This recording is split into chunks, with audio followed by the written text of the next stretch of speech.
So I'm pretty sure you guys are aware that next week, and if in case you're not, um, AEW, because the TV media rights deals and stuff are coming up soon, and next week in the theater in Madison Square Garden, the Paramount Theater, they are expected to make announcements. A lot of networks and cable channels and services are expected to make announcements, of programming that's coming to their the channels, the networks, as well as potential extensions and all that, and just a bunch of you know I guess you could say announcements concerning your favorite programming, your favorite channels, new stuff that's coming, and all that.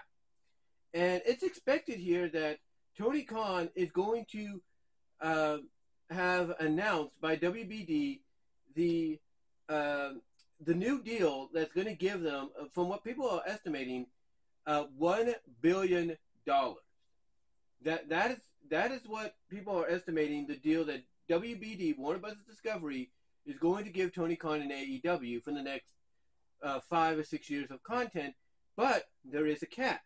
It's a minor negative catch, but there's a catch. That catch, basically the minor one, is there will be no more AEW Dark or AEW Dark Elevation. If you even watch those to kind of check out some of the talent there, there'll be no more AEW Dark or Dark Elevation tapings, and that instead all AEW content will be exclusive to Warner Bros. Discovery. Whether it's on TBS, TNT, whatever other channels and networks they have ownership or stake in, as well as potentially the streaming service known as HBO Max, going to be known as Max in a few weeks. So that's basically what the new deal is going to comprise of, and again, it's estimated at being around $1 billion. Now, there's no doubt that WBD has to not only be impressed with the returns they've been getting and everything, from AEW, even if the viewership is not up to not up to snuff in some people's eyes. They have to be happy with the investment they're getting, and more so, they have to be thrilled with the idea, from what they're hearing, of basically, basically, I'm just checking something there.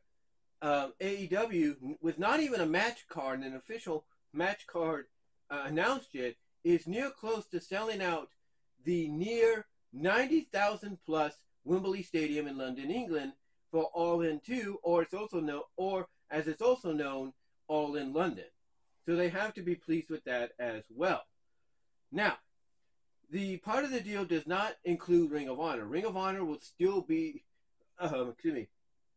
it'll still be, an Honor Club exclusive, or if you're lucky enough and someone's able to do it, an Honor Club, and by extension of somebody uploading the episodes, a day or so later, YouTube and whoever's channel might be uploading the episodes. But anyway, if you're expecting Ring of Honor to be part of it, that's not going to happen. The only way you're going to see Ring of Honor or any Ring of Honor talent is with the champions that would show up on the show. That being Dynamite or Collision or Rampage. Now, speaking of, like I said, the AEW content being on the WBD, part of the deal, of course, is, and it's officially confirmed now, the debut of Collision in Chicago in middle of June, on the 3rd, I believe, 3rd June in, the 3rd Saturday, I should say, in June. I was trying to think about what I was going to say there. Almost got tongue-tied, almost got a brain fart, too. I'm at the same time. But yeah, basically, part of the deal is we're going to get a new AEW program called AEW Collision, which is set to debut on the 3rd Saturday in June, live in Chicago, which is also being advertised as the return of CM Punk, along with that. And then also, in addition, we're still going to get 2 hours of Dynamite, and we're still going to get an hour of Rampage. And this all sounds great, and there is a possibility, because it has been talked about, that All In London, All In 2, if you will, might get showcased live on the Max service, at the end, or towards the end of August, on the second to last Sunday in August, which is the Sunday, that's a week before All Out in Chicago, which is going to be at the United Center as well. So So yeah, there's speculation that that's going to happen as well, because either Tony Khan's got to find a way to work with the cable companies and do a package deal, that's going to have people pay one price for two pay-per-views, or else the more logical solution, which again people are saying seems to be the direction they're pointing at, is All In 2, All In London will be on the Max service, which will not only drive up subscription numbers for Max by bringing in AEW hardcore wrestling fans to finally try the service out, but it might even draw in non-wrestling fans or wrestling fans that are just invested in, let's say, Impact or WWE to look at All In and be like, oh shoot, this is AEW, I got to check this out, and AEW would get some new fans as a result. Now, even though that's all great, all those positives are great, there is a catch. There is another catch. It's a fine print catch, as I look at it. It's a fine print catch. And what that fine print catch basically is that, if it is at $1 billion or close to it, but mostly $1 billion, the catch, and I'm hoping people like JD from NY206 talk about this, Solid Monster talks about this, Just Alex talks about this. The catch mainly that I see, the fine print catch, is that despite all the positives I just talked about coming out of this deal for AEW and Tony Khan, the fine print catch, is that if you thought Tony Khan was at the whim of WBD in the past, with them having him use Dynamite and Rampage to promote some of the programs or some of their partnerships and everything, like House of Dragon or Shark Week or whatever, if you think he was at the whim then, and even now, so somewhat with Collision and them more than anything wanting CM Punk back in AEW, despite what some of the locker room may say otherwise, if you thought he was at the whim before, if the deal is at $1 billion, which again, all signs are pointing in that direction, if that is, the scenario, that's the case, then Tony Khan, the fine print catch, outside of all those positives, the fine print catch is he will be at the whim of WBD more so than you could ever imagine. That's right. He will be at the beck and call more so than you could ever imagine. And why do I say that? Because honestly, if you look at WWE right now and the deal they got going on currently that they're going to be upping for, or they're going to be renegotiating and re-upping for at the same time that AEW is doing the thing with WBD. If you think WWE was responsible for 3 hours of Raw, we have to keep reminding people they weren't. It was USA. Because what I was trying to get at, I almost lost my train of thought there, is when they made this deal that they're currently going to be re-upping for real soon with USA and Fox, when they made these deals, they basically, that being Vince McMahon, that being Nick Khan, that being Stephanie and whoever else, they ended up at the whims of USA, of NBC Universal. They ended up at the whims of Fox.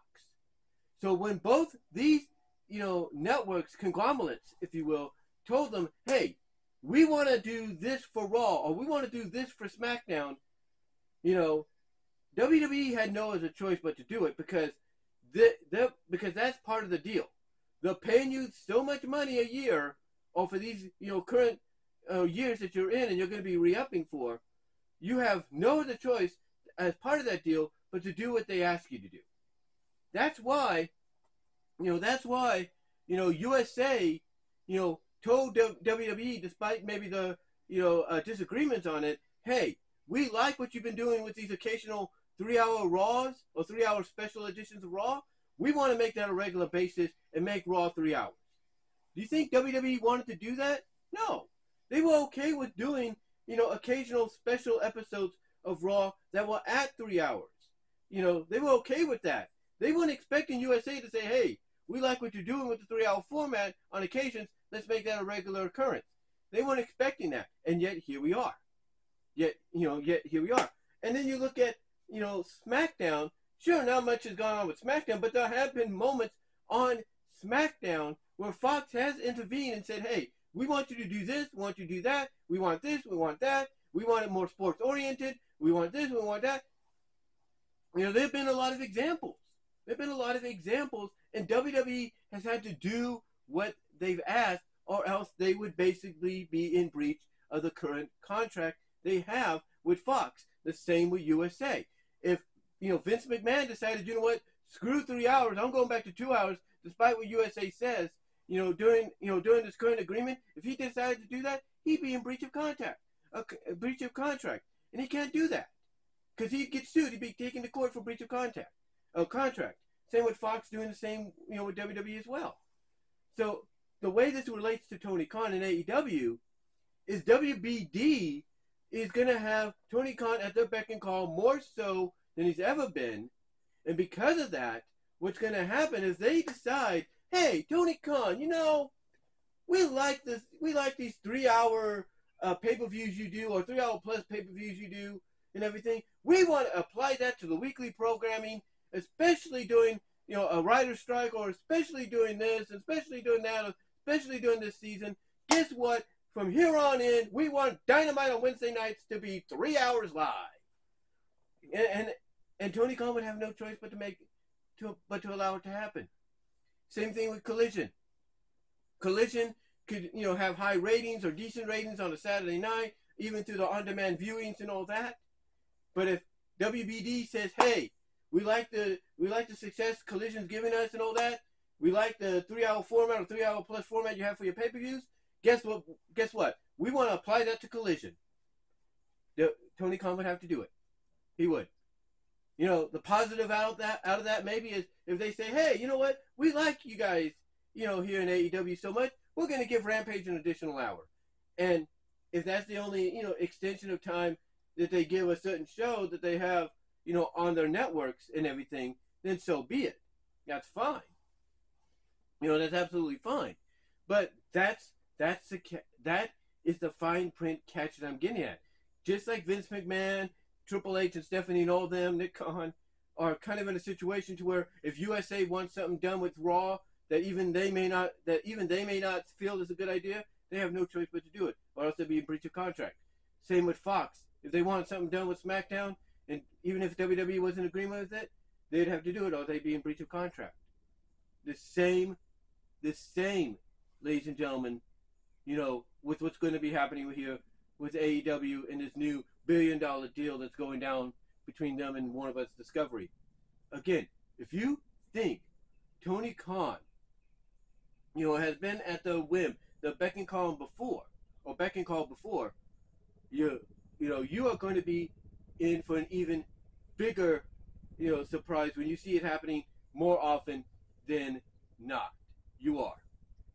But yeah, to me, outside of the positives of this deal, that's the only catch, and that's the only fine print catch, in my opinion, that you have to keep an eye out for and be ready for. Because even though you're excited about this, I don't think people like JD or Heel Jesse or Salamonster or Just Alex who would be prepared for, an announcement of Dynamite or Collision going to 3 hours. Because if they think if Raw is a sloth to get through, can you imagine the same thing with, Dynamite or Collision being at that length? But give me your thoughts, guys. What do you think about it overall? Think about the deal and what could come of it, maybe. And I'll talk to y'all later.